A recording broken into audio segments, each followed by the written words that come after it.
sabi niya. Sabi niya sa akin, wala na. Paano wala na? Wala na. Meron ba kayong conversation ng ninong mo? Yung wala ko sinasabi ko, pwede na yung magpakulit sa MTC. Pinadilita ko lahat ng alam niya. Nasaan? Nasaan? Andun po sa cellphone ko, pinadilita ko yung Pwede mariretrieve yan. Mariretrieve natin yan. Messenger ba? Messenger? phone number. Matapos magsalita pagkakaaresto nitong si Pia Katrina Panganiban, isang car dealer at isa sa mga suspek sa pagpatay sa isang policewoman at sa kanyang 8 taong gulang na anak, isang suspek naman ang lumabas at iba ang itinuturo. Paano? Kaya. Sige. Kaya po yung MTC. Tulungan niyo po. Password ng asawa mo?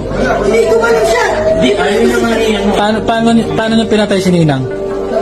Pinaluhod niya po si Ninang. Saan? Nagpapakaawa si Ninang sa kanya. Saan pinatay si Sa Nina? hideout po. Sa hideout. Sa hideout. Sinasabi niya. Pumunta ka, hindi mo alam? Hindi po ako pumunta. Oh. Hindi po ako pumunta. Paano mo alam na pinalod? Pinalunod po siya. Nag-video call niya po siya. Video call niya ako pa sinasabi. Pinalunod niya si Ninang. Naunang nagturo si Pia na inaanak pa sa kasal ng biktimang si Police Staff Master Sergeant Diane Marie Gabres Mollenido at sinabing ang pumatay sa mag-inang biktima ay mismong ang estranged husband ni Diane na si Police Staff Master Sergeant John Mollenido. Sabi niya, napakawala mong kwenta, napakasakit mo sa pera. Lahat ng ari-arian mo sa akin na mapupunta. Oras na mawala ka. Naririnig ko yung bata naghihiyak. Sabi mo na ako yung bata mo, huwag gagalawin. Alam mo yan. Alam mo yan. Kwento mo yan. Kwento mo yan. Pero ang isang sospek na si Gil Valdemoro D. Jr., ang itinuturo naman ay sina Pia at ang asawa nitong natanggal sa pagkapulis na si Christian Suarez Panganiban. Si D ay helper o assistant ng mag-asawang sospek. Ang tanong ngayon, sino sa dalawang sospek ang nagsasabi ng totoo? Yung voluntary po na sumuko sa kapulisan po dahil nahabog na po yung kalooban ko.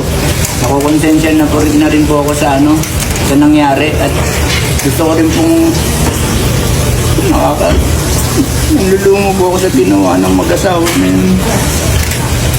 Gusto ko rin talagang gusto ko yung sarili ko na sila po talaga yung may kagagawa ng lahat.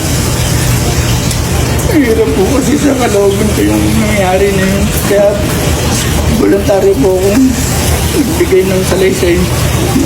Pawang katotohanan lang po talaga. Sila po talaga ang may gawa ng lahat.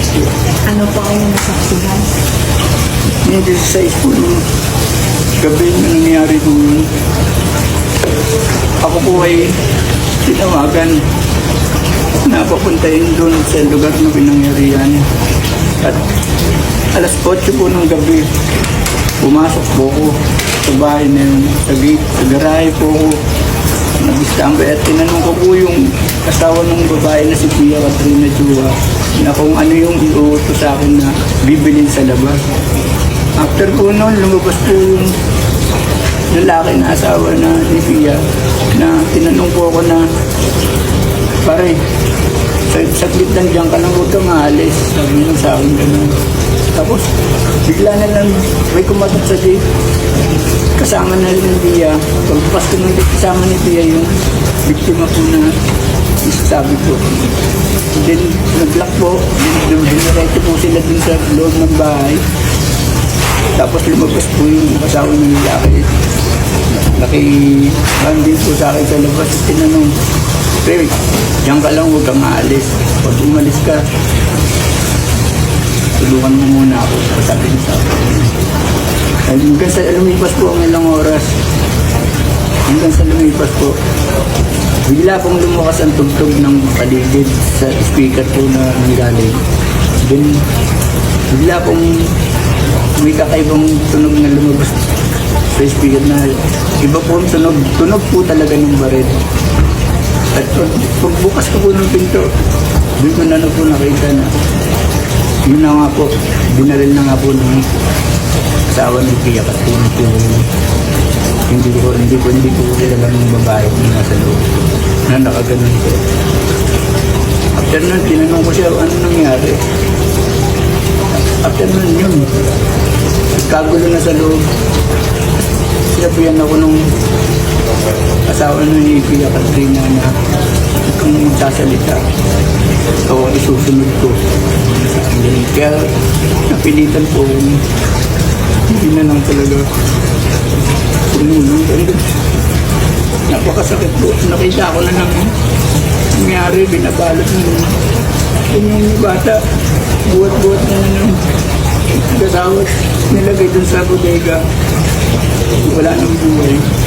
Sabi ko naman, mahirap na ginawa ninyo. Hanap din ako.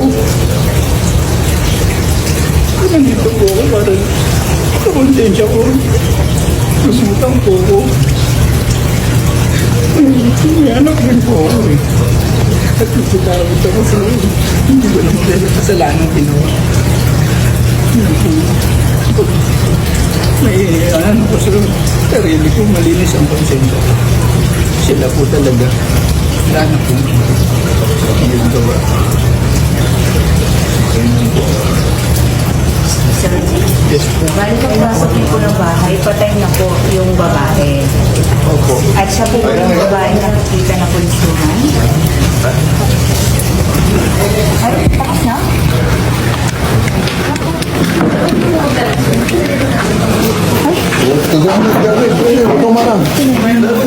Sir, ano po kayo ina? Sir, ano po nila kayo?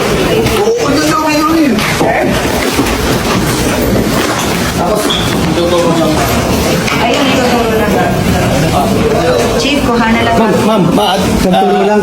Magturo natin lang. Dito siya makatayo. Tapos ka dyan kayo, ma'am, para Okay, ma... okay.